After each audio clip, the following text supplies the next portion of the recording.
So Richardson Hitchins is the new IBF 140-pound champion. Went totally different from what I predicted, man. I had Liam Powell winning by unanimous decision.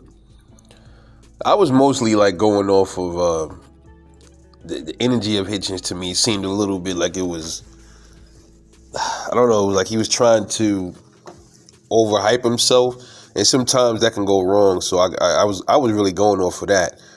The skill set was always there for sure. I did say he had the better jab, and I knew the jab was going to win him this fight. For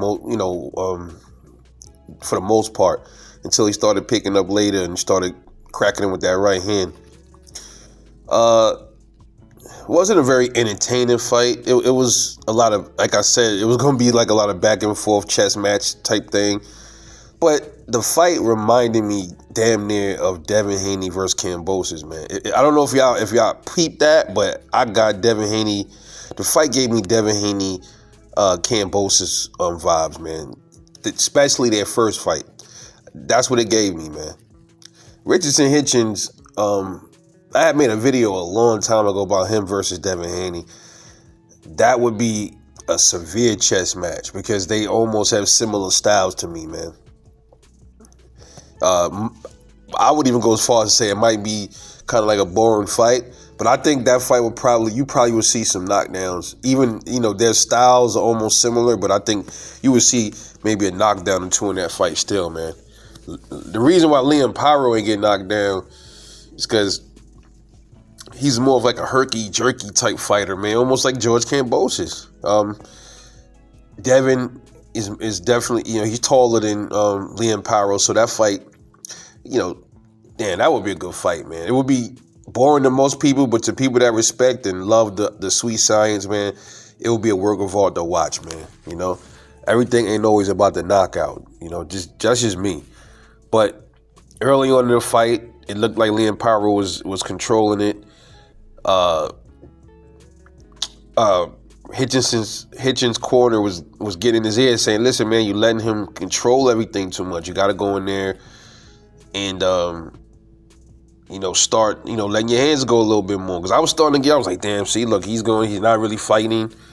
He's just hitting him with one shot and moving.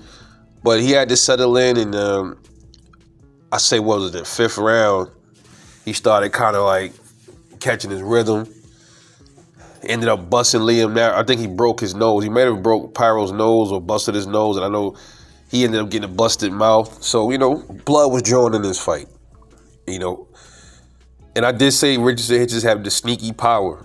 He's not really a big puncher, but that's because he decides to box. I think if he planted his feet a lot, he would probably get more knockouts. But he feels more comfortable boxing. That's how he feels comfortable boxing. You can't take that away from him. And then you just started seeing slowly during, as the fight went on, he slowly just started picking Liam Powell apart, man. Getting Liam Powell frustrated. Liam Powell kept running into that jab. He was getting hit with the right, but that jab was potted. He was tearing him up with that jab, dude.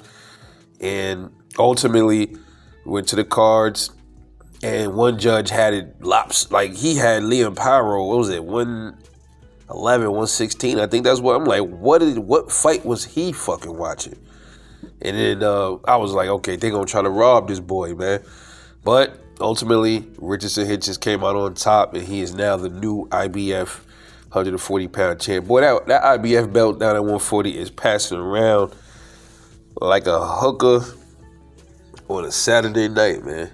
Crazy. What's next for Richardson Hitchins? I don't know. I already hear people calling for him to fight Devin Haney. I would like to see that. That's a good fight, but because Devin is, I think, WBC champion in recess still, I believe. So that's a good fight. I would like to see that. That's a good unification match. I think that's probably going to be what Team Haney probably looking like they're going to go after Richardson Hitchins. I would assume they might think that's the safest fight for Dev right now.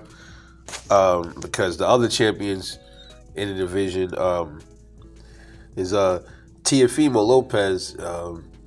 We were supposed to have him and Devin Haney fighting down at 135. I don't know if that's ever going to even happen. I forgot who the other belt holder is at 140. So you got T.O., Dev, Richardson. Damn it, y'all. Help me out with the fourth. Who's the other champion at 140, man? Your boy getting old, man. But shout out to Richardson Hitchins, man. He went there and snatched that belt. No greater feeling than winning your first world title, man. So he got his world title. His stock has risen.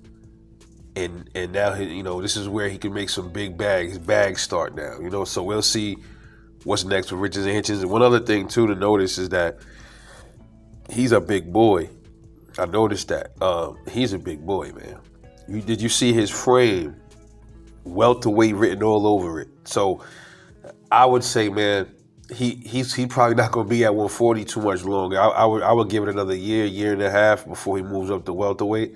So let's see what he can do with that year and a half, that I predict. I say he'd be at welterweight maybe by the end of 2026. I could be, well, maybe middle of 2026, going into 27. He'll be at welterweight, man. He's big, dude. He's a big boy. But shout out to him. Shout out to Liam Parrow for bringing it and giving it his all. Ain't nothing to be embarrassed about. You lost to a master boxer. That's what I'm saying. These boxers like that, bro, they give people problems, man. The Shakurs, the Devins, the Richardson Hitchins, these dudes give problems. And a lot of dudes don't like. These are the kind of fighters. This is why Tank and these dudes know what time it is with these kind of dudes. They know. All you dudes that love them knockouts, that's cool. But a lot of times the knockout artists need people to cooperate with them to be knockout artists. That's the way it is a lot of the times. But when you don't cooperate all the time, you can't be a knockout artist no more. And I'm starting to think that's exactly why a lot of these fighters don't want to fight Devin or Shakur or maybe even now Richardson Hitchins, but we'll see. Anyway, this is Rebel Life Boxing, man. Let me know what you think. Drop comments, talk to me, man. I will catch y'all in the next one.